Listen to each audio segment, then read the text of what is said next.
The food service, hospitality, and retail industries are evolving in ways you've never heard of until now. Hosted by global industry technovator Rob Grimes and powered by the IFBTA, Techbytes is your go-to podcast, putting technology innovation and trends on the menu. So Rob Grimes again with Techbytes, the new and improved and new renamed podcast for the IFBTA. And I'm sitting with Kelly Esten, who's the head of marketing and partnerships for Toast, who I've actually known for quite a while, maybe almost half of your career at Toast. I'm not sure. Exactly. Probably, yeah. But welcome and thank you for joining us on Techbytes here at the show. Thank you so much for having me, Rob.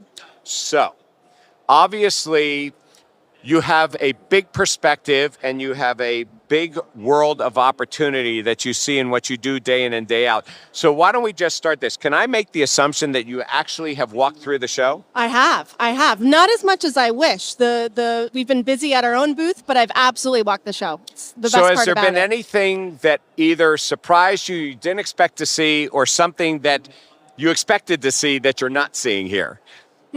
Great question. You know, as I walk around, I'm of course always looking at the other technologies in the space.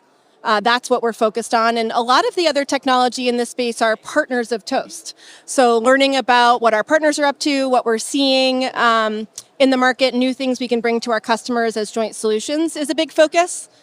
Some of the fun things I like to see when I'm here are all the new robots and the automation coming out. Each year they get a little bit better, a little bit more fun to look at. And, something that I expected to see, and I'm seeing some of, but I think we'll see more in the coming years, is marketing around artificial intelligence. That's something I'm keeping an eye out, how people are talking about across the show floor. Well, that certainly is a discussion topic that comes up almost, first in almost every conversation that anyone would have. So you've actually brought up some rather interesting topics here. So on robotics, do you think that there's more or less or the same robotics here as in past years?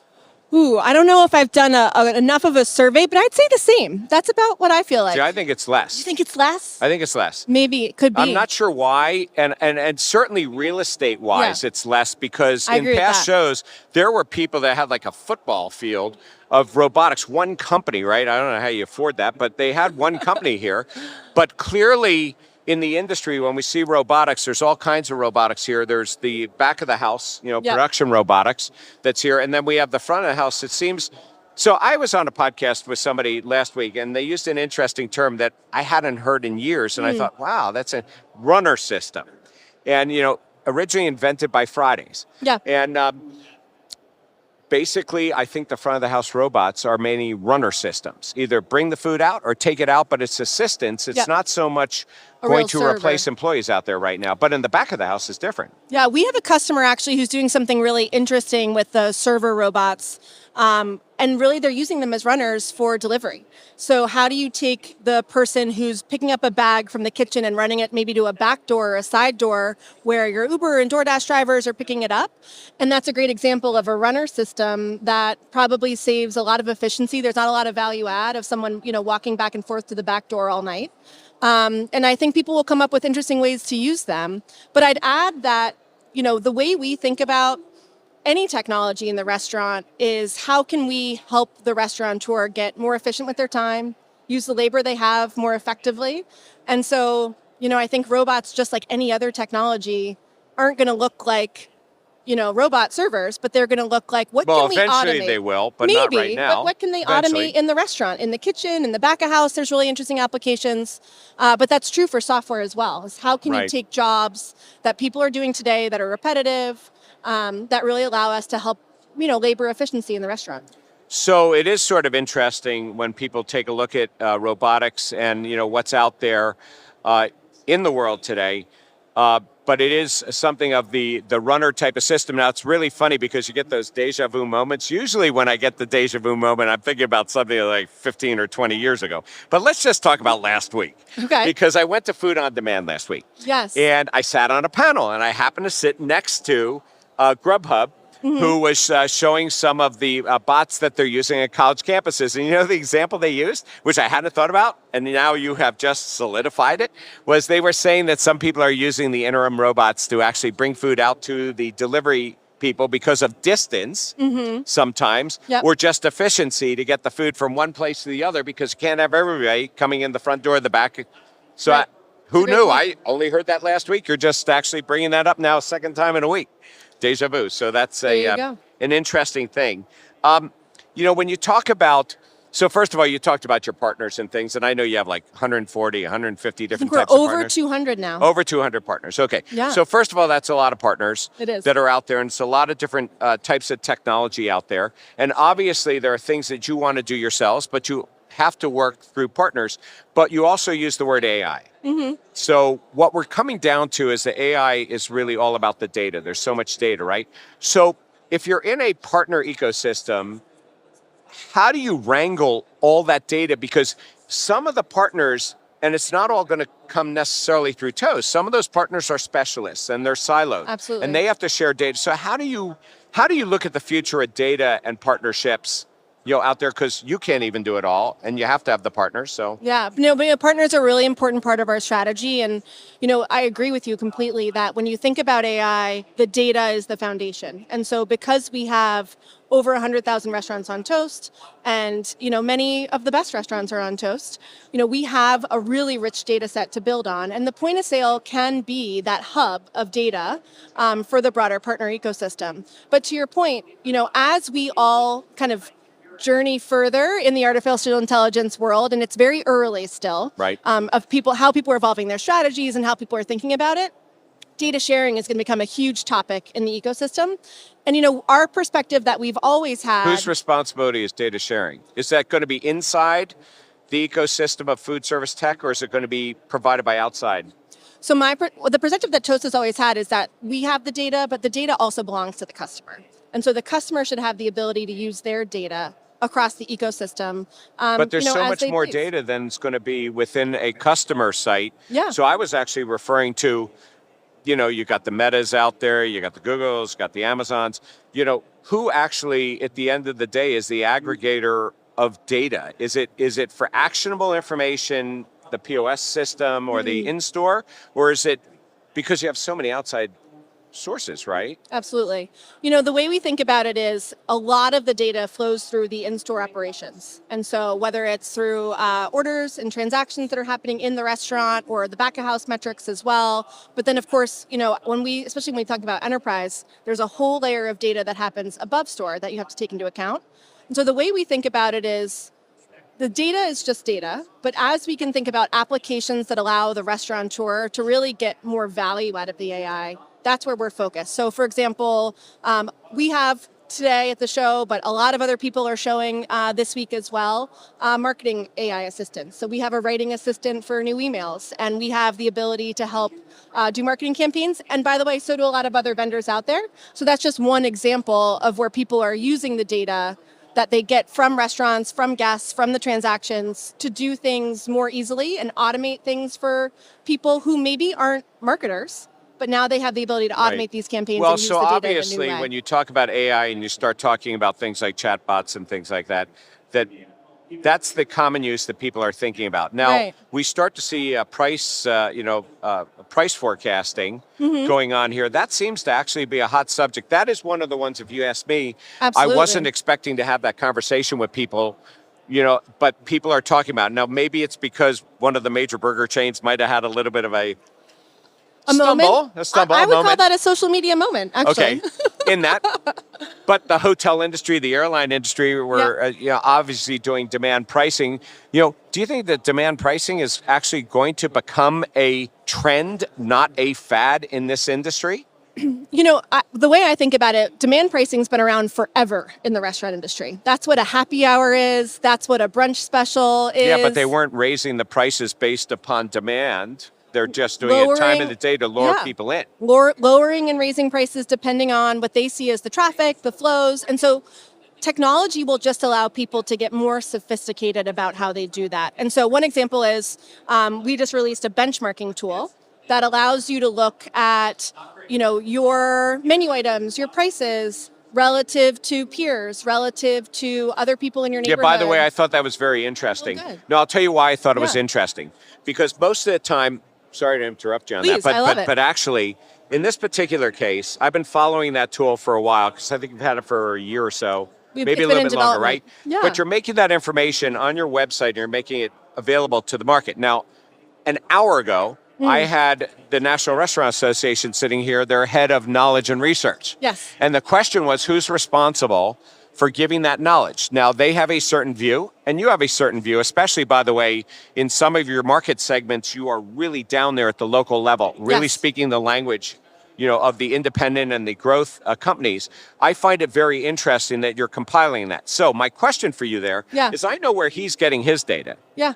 But is your data solely coming through the Toast ecosystem, or are there other data sources that you're putting together, including possibly the National Restaurant Association, to give them some credit in this, right? Yes, absolutely. So how are you pulling that together? Because you're actually doing a service for the marketplace. Yeah. For our Restaurant Trends Report, that is what you see publicly put out every quarter, where we share interesting data points and trends across the industry. For example, there were some great nuggets we just put out around Mother's Day about how, Mother's Day, increases sales, of course, overall for the industry, especially in full service, but for specific menu items like champagne. You see that, there's an increase on Mother's Day that you can see in the Toast data that we track across our 100,000 plus restaurants. But then, in the Restaurant Trends Report, we're sharing that data, but then we're giving even more specific data to individual customers about how their restaurant compares. But when we do our own research at Toast and we're understanding the market as a whole, not when we're publishing our own research, but when we're trying to understand the market better, we of course pull in tons of third-party data, including from Technomic and the National Restaurant Association. That's a place we look to compare what we're seeing in our data to what's happening in the broader market, to understand where there's differences, where there's similarities, and so what else how we do can you learn. how do you find your pulse of the industry? I mean, are you finding that the data all seems to point to the same place, or are you finding that you're coming up with other different data points because of perspective? Yeah, I don't think you can have a pulse on the industry by data alone. And we spend a lot of time, as you know, talking to independent restaurants, talking to larger brands, talking to ecosystem partners, people like you in the industry who have a perspective to bring that texture and color context to the data that we have at Toast.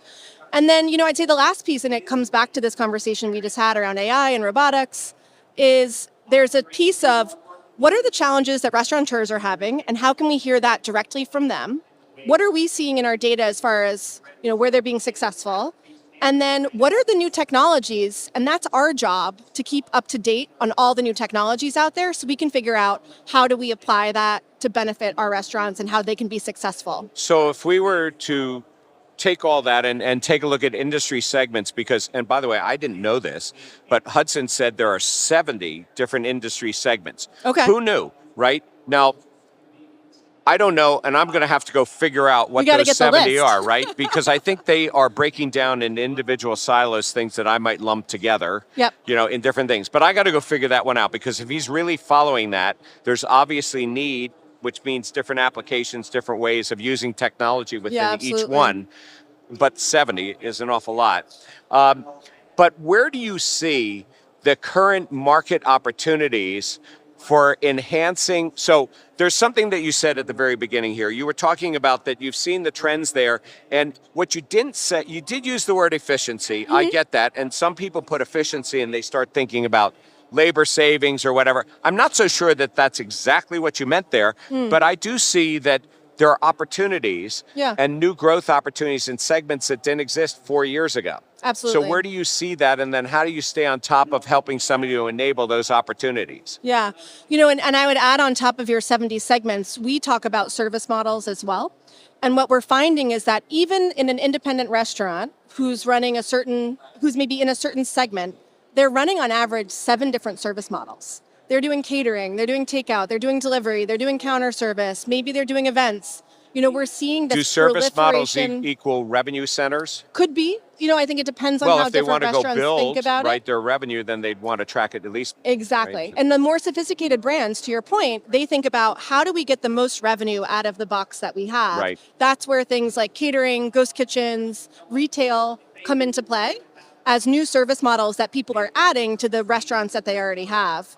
So we think about that as a whole nother layer on top of kind of the more traditional industry segments we all talk about at QSR, FSR, hotels, But et cetera. the challenge that you have is that people measure success in different ways. And so that really is a problem because, you just brought up the convergence or the crossover, the integration between retail or hotels or whatever it is in food service. Exactly. One of the challenges you have is that in traditional method in a restaurant, you might look at a check average, you might look at turnover, right? But if you go to retail, they're looking at cost per square foot. Then you go talk to some of the new models, by the way. Some of the new models that are financially backed models in point of sale, where they're looking at, the credit card transactions and its cost per transaction and number of transactions is how they measure it. And then you have other people that are doing it based on number of employees. And I don't know how you come up with a consistent measurement model. I guess you got to speak all of them and maybe bring them all down to the same basic thing. I think it all comes down to revenue, cost, and profit at the end of the day. And so when we think about how do we help serve our restaurant customers, we think about how do we help them grow revenue?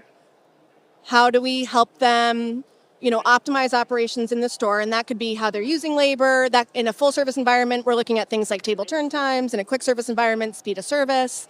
And then, on the...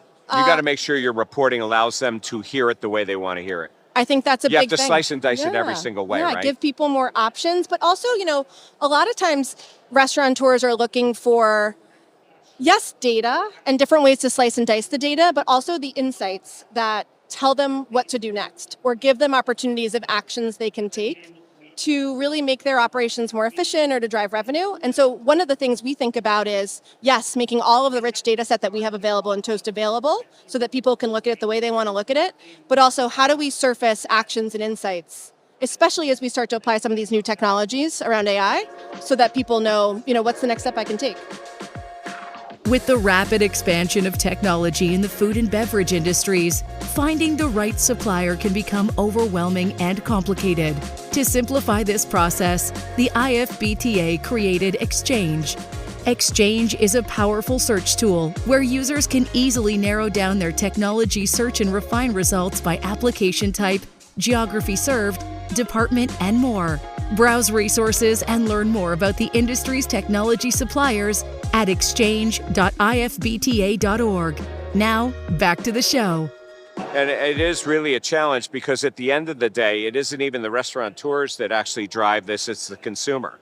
Yes. And so, you end up putting in payment types you never thought about, all because the consumer's doing it. And I have no clue how you decide on, research development, how you don't go down the rabbit hole of investing in a fad versus a trend. How do you identify that? Putting your finger on the market is one side, but you also have to look at the consumer and then the technology space and other industries as well. Yeah, we think about our stakeholders that we build for as the operator, the employee in the restaurant, the guest of the restaurant, and then increasingly the corporate teams that are above them. Or the people that are financing. As you know, in the hotel industry, brands, management companies and owners, right? Yeah, exactly. And who knows? You got to, be able to do it for all of them, right? Yeah. So it's... So, when we think about how we prioritize R&D at Toast, we really think kind of in those buckets I talked about before. How do we stay really close to our customers and get their feedback on what we're building? And we have a process where we build with customers. We'll bring first a handful of customers from our customer advisory board involved, and then we'll start rolling it out to 1,000 customers and then 10,000 customers. We have that benefit of scale where we can really test and learn alongside our customers and get a ton of feedback. And then, as I said, it's our job to figure out how to apply new technologies to the challenges and the problems that they're surfacing to us as opportunities. Well, but it's a challenge to be able to identify that. And then also when you couple on it the other industry crossovers and then you put the international piece in there, it isn't a single industry. I mean, and there's no one single way of doing it, right? Yeah. Well, we always say that there's a lot of opportunity in this industry because of all the complexity that you've shared. There's... always new use cases to solve for, always new subsegments to talk about, new countries to go figure out. So if we sit here and we want to try to predict personal view, it doesn't have to be the Toast view, okay? So, all right. In tech, Is there some tech that's out there right now that you are following that you think is going to have an impact on this industry and we just don't realize it yet? I don't think that there is tech that we don't realize. I think that, when we think about Toast and what made Toast successful over the last 10 years, we had the opportunity to really take advantage. Besides your being there 7 of the 10 years? Thank you, Rob. Okay, sorry. It's really to take advantage of mobile and all of the new form factors and operating systems that we were able to build on and cloud. And then, By the way, people don't care about platforms and operating systems. You really have to do it all. They don't want to understand it. They don't want to understand it, but those, and I agree with you completely, by the way. If you look at the way we talk about Toast, we're not talking about, cloud, Android, whatever. We're talking about what's the value we deliver. But the technologies allow us to deliver the value in a different way. They allow you to walk away from the restaurant with your phone in your pocket and have all the data you need about what's happening in real time on same-store sales. Right. And that's the kind of technology shift we're about to go through again with artificial intelligence, with automation. So I think we maybe underestimate the longevity of these shifts. And, they say like what you can do in a year, you overestimate, but you underestimate what you can do in 10 years. So I think 10 years from now. I'm sorry, what you can do in a year, you overestimate or underestimate? It's you overestimate what you can do in a week or a month or a year, but you underestimate what happens over 5 or 10 years. Well, that's true. And so if you think about that from a technology shift perspective and the platform changes that are coming along, that's how we're thinking about it is what are the next large shifts in the market that we need to make available for restaurants so that they can stay ahead of the curve and be as successful as they can be. So are there some things that, as you explore other marketplaces, are there some things that you explore that you just say, those marketplaces are the leader and we should be thinking about adopting them? Or are there, and we will as we cross over into them, and then there are things that you see in the restaurant marketplace that really you wish the others were using? I think one of the things that we love about the restaurant marketplace is the focus on hospitality and the focus on the role of the people in the process and the technology. And so that's something we really try and keep front and center is how do we make the technology help the people in the restaurants do their jobs easier? Can we fade in the background and just make them really successful? Are you doing time motion studies and things like that as well? We use a lot of different ways to do our research. So we absolutely go into the stores and watch what's happening and do those kinds of studies and talk to restaurants. We measure things like, speed of service in the restaurant, how things are doing, how many clicks it takes to do something. There's all kinds of ways we think about it. It depends on what we're trying to build for. Sometimes people don't think about, some of the opportunities that they have in front of them. I just had this picture. Many years ago, I would talk to people when the iPhone and the iPad came out. Yeah. And I talked to especially independent restaurateurs who'd say, hey, where can I get an iPad point of sale? They would always say that to me. Yep. And I would go, well, first of all, let me correct what you said. I think what you just asked me is a tablet point of sale, whether it should be the iPad or something else. Let's figure out what you want to do on it, and we'll go figure that thing out. Right? Now, who knows what is a kiosk today? I have no idea what a kiosk today is. I, quite frankly, don't know what mobility is today. I had somebody the other day ask me, where did I think cell phone applications are going to go? I said, you mean like, digital strategy and where it's going to show up? Because I can't tell you if it's going to be in your car on the dashboard or where it's going to, or your watch, right? Right. So as I think about this, I remember many years ago going to CES, and I was always interested in digital watches.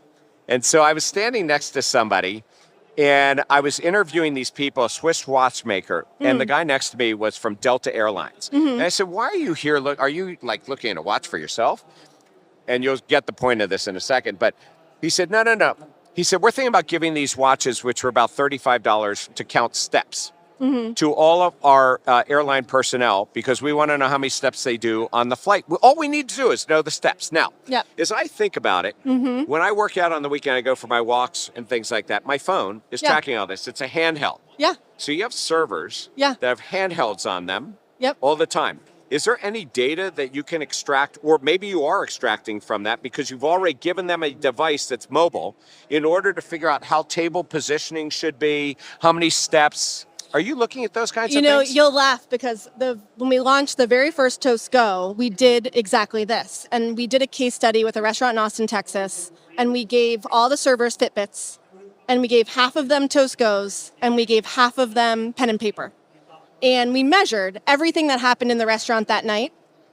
And what we found was the people with the Toast Go's took fewer steps, did more table touches, had faster table turn times, and got higher tips. Once you convinced them that they needed to, that it was okay to have a computer in front of the customer and get rid of the paper and pencil. Well, this was early on in handhelds. We were leaders, as you know. And then the other half who had the pen and paper, you know, didn't have the same metrics and results, but a lot more steps than the other waitresses and waiters did. And so I think it's just a great example of all the data you can gather when you think about different ways to approach service models. We found that handhelds make a huge difference. It's been one of the differentiators of Toast for a long time.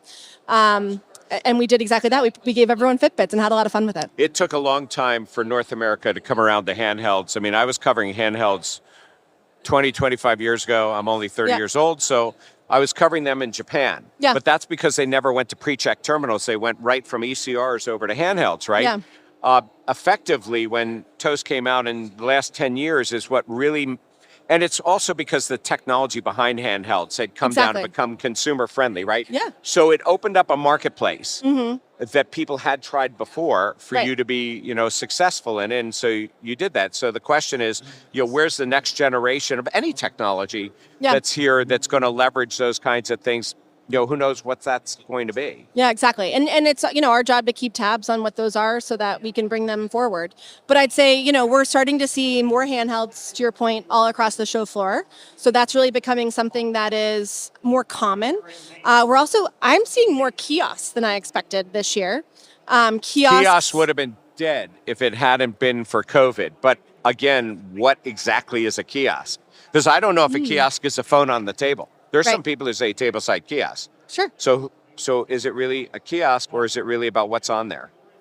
It's about what's the use case, user right? experience, the right? User Yeah, experience. And then I think to the conversation earlier about service models, I think that there's new inventive service models going on in a lot of restaurants. And so they might use technologies in ways that we didn't anticipate.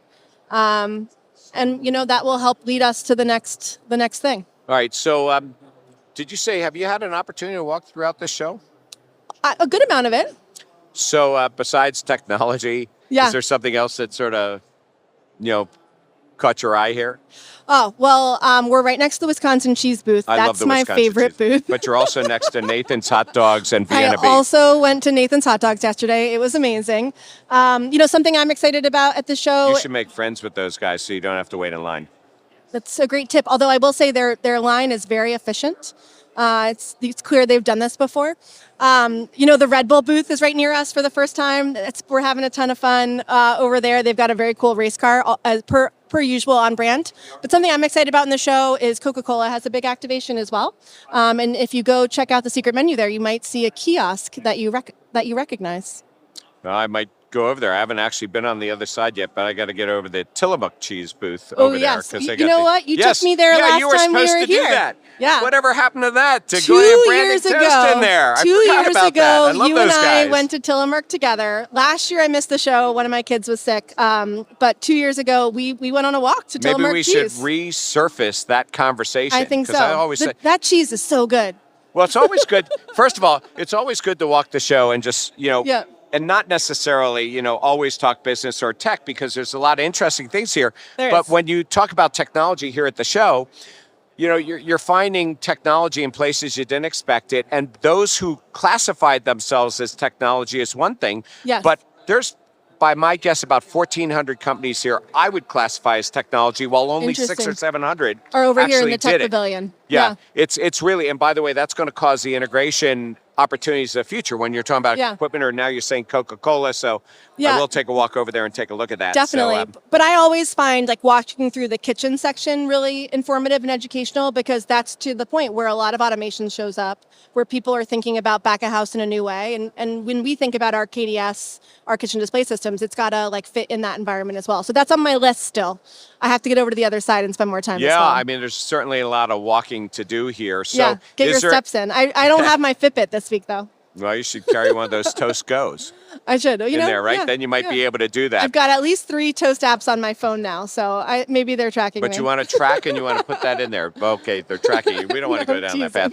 Okay. Well, listen, so thank you so much, for joining us here and sharing sort of your perspective on the industry. And of course, throwing in there where Toast goes in there and how it fits. But certainly you have your pulse on what's going on here and also what's going on here at the show. Mm-hmm. And, no single person has that single solution out there or perspective. So we have to put that together. And you certainly have a very unique perspective, especially because you helped drive Toast for 7 of the 10 years. So, I don't know, what do your parents say, right? We know who driving that company. So anyway. Thank you, Rob. My parents said the same thing to me when I left Marriott. What'd they say? Well, Marriott went down. But but of course, what we missed was that there was a economic challenge right after that in the hospitality industry that might have had something to do with it, but they never saw it that way, right? Yeah, exactly. No, my parents are very proud, and they're great supporters of mine. They should be. So thank you so much for joining us here on Techbytes at the National Restaurant Show, and Kelly Esten,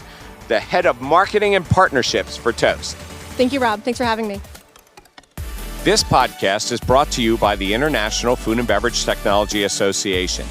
The IFBTA is the industry's voice of technology within the food and beverage industries, providing thought leadership as your single impartial go-to resource.